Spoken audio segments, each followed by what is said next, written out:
Andrew Yang gives me hope. He makes me think harder. Yeah. I mean, things have been really dark and negative. So much so that a lot of people have turned to, I don't know, these really dark sides of the internet. Just because hopelessness, frustration, and it's not helping that the politicians are playing off it from both ends. They're playing off of it by saying, what, are you kidding me? It's not hopeless. It's great. And we're making it great again. Or on the other end, it's like, it's abysmal. It's terrible. And these are the people who's at fault. And if we stay this track, it's all going to be very post-apocalyptic. Like, just seeing so much of that made me go into sort of this really negative part of my brain, and just down these negative YouTube rabbit holes. I started getting into stuff that videos that I never thought I'd be finding myself finding solace in. And some of these videos come from what's called the manosphere, because they're offering an explanation of why things are terrible. Unfortunately, it's taking on this mindset that things are terrible because of something or someone else. And that is just not a winning mindset. That is not a winning attitude.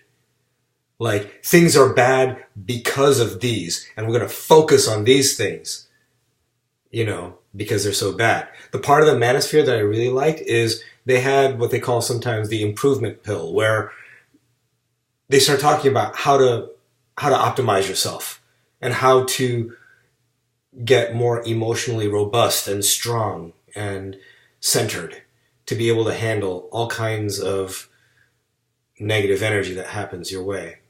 But they mix that with a message of vilifying certain groups of people. And to me, that first piece is great. That second piece of vilification, I went down that path. I found solace in it. Until I started seeing more of Andrew Yang's video. It's like, here's a guy who is very solutions based. And true, he does point out what the problems are and what the issues are, but he doesn't stay focused on a demographic for those problems. It basically comes down to technology and society and the way capitalism works. And basically everything as a systemic thing. And his fundamental message is that he's practical. He is a problem solver. He lays out, this is the problem, this is how we solve it. And he really comes off as there's no problem too big for him. Like, he will figure out a way, or he'll at least start the conversation. So we start thinking, because think about what he does. Even people who are skeptical of his ideas, think about this. He's making them think. Even if you fundamentally disagree with everything Andrew Yang says, well, you're going to back it up, aren't you?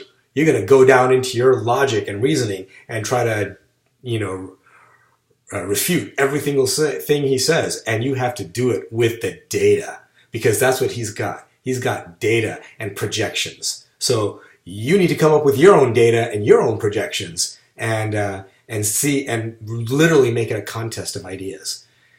When someone's operating on that front, when they are in solution mode. Andrew Yang is perpetually in solution mode. And it's just inspiring to watch. And it's hard not to get affected by that. It's like, and that's, I think, why he's drawing the energy that he is that this guy is talking about solutions. Like, here's a problem, here's how we change it. And here's my plan to change it. Prove me I'm wrong. I'm listening. And he's listening. He's listening. I can tell. Because of, some of his policy ideas that he may have altered. Shows he's listening. Isn't that what you want in a leader?